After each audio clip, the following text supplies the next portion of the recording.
Welcome to కానుక TV.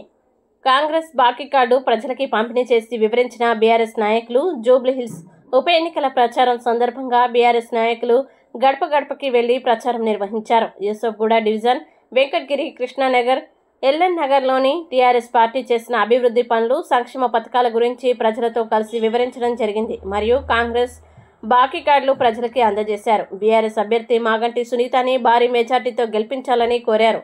ఈ కార్యక్రమంలో సతీష్ రెడ్డి, వాసుదేవారెడ్డి, శ్రీనివాస్ యాదవ్, స్థానిక కార్పొరేటర్ రాజ్ కుమార్ పటేల్, టీఆర్ఎస్ నాయకులు తదితరులు పాల్గొన్నారు.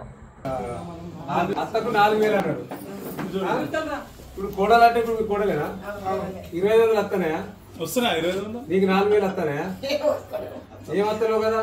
ఇప్పుడు వాళ్ళు వచ్చి 2 సంవత్సరాలు దాదాపు అవుతుంది అధికారంలోకి వచ్చి. అంటే 55,000 నీకు కోడలకు బాకీ ఉన్నాడు, 44,000 నీకు మొత్తానికి బాకీ ఉన్నాడు. ఇక 18 సంవత్సరాలు నిండిన కోడలు రూల్స్ రెగ్యులేషన్ ఏమి లేవు. 18 సంవత్సరాలు నిండితే అందరికి 20,000 ఇస్తా, ఇట్లా మీరు రాగానే ఇస్తాం అన్నాడు. 100 రోజులే, 100 రోజులు దాటింటే 700 రోజులు అవుతుంది ఇప్పుడు వచ్చి అధికారంలోకి వచ్చి. ఏమి ఇయ్యలే. విద్యార్థులకు, నిరుద్యోగులకు 2 లక్షల ఉద్యోగాలు ఇస్తాడు సంవత్సరంలో. ఒక్క ఉద్యోగం ఇయ్యలే. కేసీఆర్ ఇచ్చిన వాటికి నియామక పత్రాలు ఇచ్చి సెల్ఫ్ డబ్బా కొట్టుకున్నాడు. మందికి పుట్టిన బిడ్డలు మా బిడ్డలని ముచ్చట పెట్టి నియామక పత్రాలు ఇచ్చి బొమ్మలు దిగాడు, ఫోటోలు దిగాడు. ఒక్క ఉద్యోగం కూడా ఇయ్యలే చదువుకున్నాడు. నాకు విద్యార్థులకు 5 లక్షల విద్యా భరోసా కార్డు ఇస్తా అన్నాడు. 5 లక్షల రూపాయలు చదువుకునే వాళ్ళకు.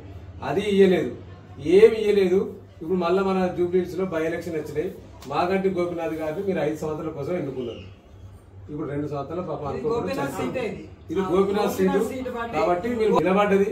మాగంటి సునీత గారు నిలబడ్డారు. మీ ఓటు, మీ అందరి ఓట్లు, మీ అమూల్యమైన ఓట్లు గెలిపియాలి.